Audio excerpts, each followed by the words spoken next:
Welcome you all. Today we'll be talking about electric field due to infinite long straight conductor. This is the application of Gaus's law. ये हमने application पढ़नी है Gaus's law की. Before this we talked about the Gaus's law and the expression and theorem जो हमने derive किए previous lecture में.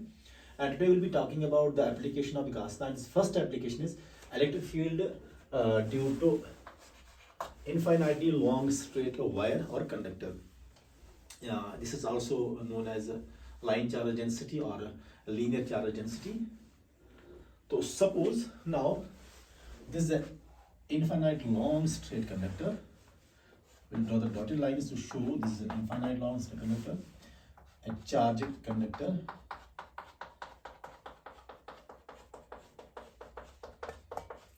It's also called linear charge density. Means linear charge density means this is denoted by lambda. That is lambda is equal to charge per unit length, or lambda can be written as, or charge in case of straight conductor can be written as lambda into L. या फिर याद रखना है एक straight conductor है positive charge, और हमने electric field, क्योंकि गॉस's लॉ का जो मेन मोटिव है that is to calculate the electric field at a point. Now let's consider a point here. Let's consider a point P. It's at a distance r from this conductor where the electric field is supposed to be calculated. We have to use Gauss's law to calculate the electric field at the point. But electric field at a point की calculation के लिए हमें Gauss's law, and Gauss's law is to study the flux. और flux को calculate करने के लिए we need a closed surface called a Gaussian surface. तो इसका मतलब है this charge conductor must be inside a closed Gaussian surface. Then we can calculate the flux, and from that very flux, comparing it with the Gauss's law, we can calculate the electric field. So इसके लिए क्या है, we will draw a Gaussian surface. और हमने Gaussian surface यहाँ कैसे रखेंगे, हम ऐसे Gaussian surface डालेंगे like a cylinder whose radius will be this r. So let us draw a Gaussian surface, a cylindrical Gaussian surface. This is cylindrical Gaussian surface of radius r, and this Gaussian surface containing this straight conductor having positive charge, and we are supposed to find the electric field at this point. So we have three regions here. This is region 1. This cylindrical area is region 1. This is one region. This cylindrical area is one of the region, and this is another region. This and this is another region. Say suppose this is region 1, and this is region 2, and say suppose this is region 3. And we have to calculate the total flux. Phi is equal to E dot A. Let the area of this portion, region 2, is A, and the area of this region is A. Since this is a one-dimensional, and we mostly skip this cross section, but here that we discuss, and the area of this very cylindrical part, say this is of height L. Let the conductor be of length L right now. This portion, this Gaussian surface, and this is the area. This is the second region, this is first region, this is third region. And you have to find out the flux, for which we have to find out the electric field dot area vector A. So this phi is equal to E dot EA cos theta. And theta is the angle between electric field and area vector. Now, this is a positively charged conductor. The electric field will be in this direction on the surface, away from this conductor, and along this direction the electric field will be in this direction. अगर हम मानेंगे इसका जो area vector होगा Gaussian surface का, वो भी इसी डायरेक्शन में होगा. एरिया का जो डायरेक्शन होगी वो भी इसी डायरेक्शन में होगा, and parallel to electric field है। यहाँ पे इलेक्ट्रिक फील्ड इस रीजन 1 में इलेक्ट्रिक फील्ड की डायरेक्शन ये होगी और एरिया वेक्टर का डायरेक्शन जो होगा वो ऊपर की तरफ होगा, और यहाँ पे जो एरिया वेक्टर की डायरेक्शन होगी दैट विल बी डाउनवर्ड्स ए, और इलेक्ट्रिक फील्ड जो होगा that will be in this direction, because in this region electric field will be in this direction and area vector will be in this direction, so angle will be 90. Here area vector will be upwards and electric field will be in this direction, the angle will be 90. For this curved surface, this cylindrical curved surface, you have everywhere electric field parallel to area vector, so between E and A the angle will be 0 degree, and here in these regions the angle will be 90 degree. It is like I will show you.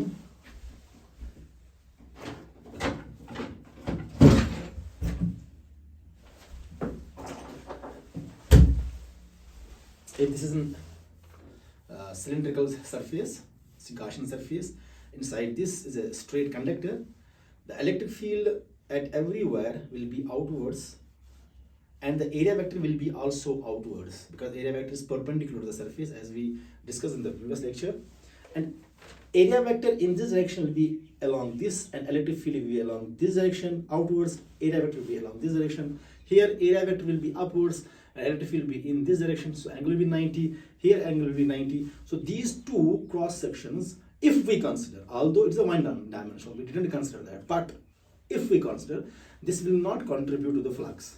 This will not, the flux from this very surface and this very surface will be equal to 0. So the total flux, that phi1 equal to phi1 plus phi2 plus phi3.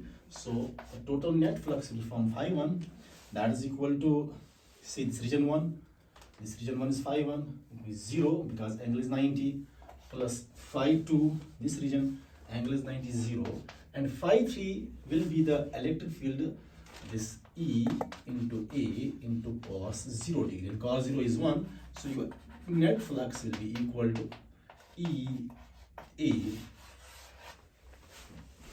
So as you at this early portion, the electric field will there will be no flux because electric field is perpendicular to the area vector as I showed you. Now the total flux phi is equal to E into A. Using Gauss's law,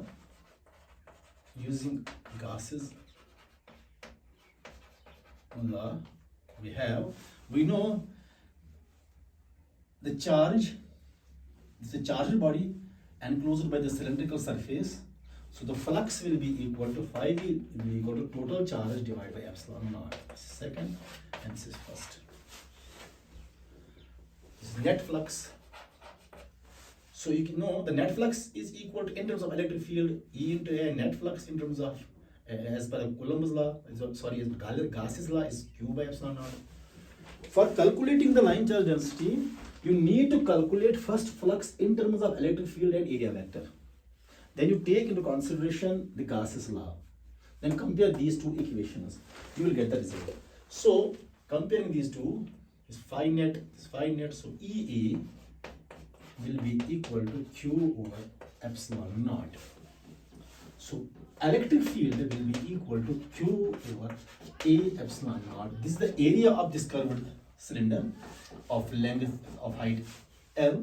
You know the area will be equal to, so E is equal to Q over A is the area of the cylinder, that is 2 pi R L into epsilon naught, and so E will be equal to, so you know I read it, Q is equal to, as I told you, lambda is Q by L, so Q will be equal to lambda L, and as a linear charge density, so you write rest of this lambda L divided by 2 pi R epsilon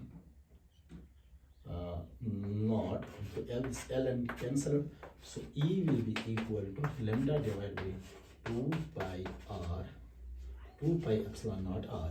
Now this is the expression for the line charge density, for the linear charge density, or for the infinitely long straight conductor in terms of this lambda, linear charge density, and this is the calculation of electric field. Since we will take two constant, pi constant, epsilon naught constant, c is constant, E varies linearly with R. Here, if you move away, the electric field varies as linearly with respect to the distance from the straight conductor. So you put the graph between E and R, it will be like this. So while moving away from the straight conductor, your electric field will be decreasing. It's a graphical representation of electric field in case of line charge density. Electric field in case of line charge density varies as linearly with R, while as in case of point charge it varies the square of distance, while in case of dipole it varies cube of. So this is the expression for the electric field due to line charge density. You can also write here straight this Q by L is known as charge per unit length is lambda. So E is equal to lambda divided by 2 pi epsilon naught R. So E is inversely proportional to 1 by R. So this is expression for the line charge density. Now let's go for the next question. Thin sheet. Thank you.